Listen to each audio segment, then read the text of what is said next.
দুই ব্যক্তি বসে আছে, তাদের হাতে তাসবিহ এবং সামনে কুরআন শরীফ।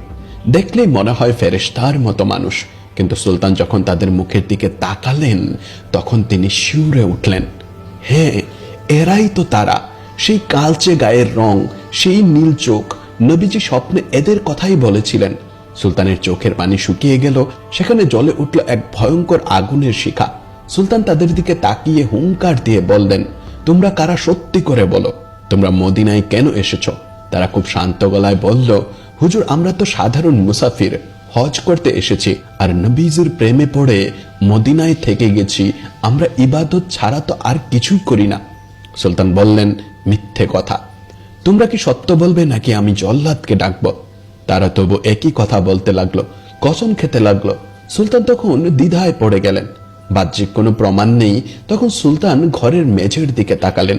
সেখানে একটি কার্পেট বা চাটাই বিছানো ছিল। সুলতানের মনে খটকা লাগলো। তিনি সৈন্যদের হুকুম দিলেন, ওই চাটাই সরাও। সুলতানের হুকুমে সৈন্যরা যখন মেঝের উপর থেকে সেই দামি কার্পেটটি এক টানে সরিয়ে ফেলল, তখন ঘরের পরিবেশ মুহূর্তের মধ্যেই বদলে গেল। কার্পেটের নিচে সাধারণ মাটির মেঝে দেখা যাচ্ছিল না, সেখানে ছিল একটি বড় কাঠের পাটাতন। সুলতান ইশারা করলেন, সৈন্যরা সেই কাঠের পাটাতনটি সজোরে তুলে ফেলল।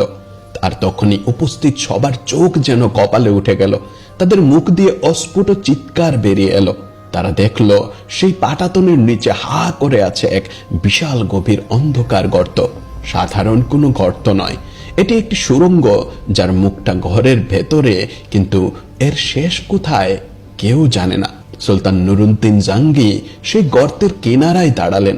তিনি এক হাতে বিশাল একটা মশাল নিলেন এবং সুড়ঙ্গের ভেতরে তাকালেন। সুড়ঙ্গটি সোজা চলে গেছে মাটির নিচ দিয়ে, আর তার দিক বা নিশানা ঠিক করা হয়েছে মসজিদে নববীতে শুয়ে থাকা আমাদের প্রাণের নবী হযরত মুহাম্মদ সাল্লাল্লাহু আলাইহি ওয়াসাল্লামের পবিত্র রওজা মুবারকের দিকে। সুলতান আর দেরি করলেন না। তিনি আর তার বিশ্বস্ত সৈন্যরা সেই অন্ধকার সুড়ঙ্গের ভেতরে প্রবেশ করলেন। সুড়ঙ্গটি ছিল খুব সরু, একজন মানুষ কোনো মতে হামাগুড়ি দিয়ে যেতে পারে।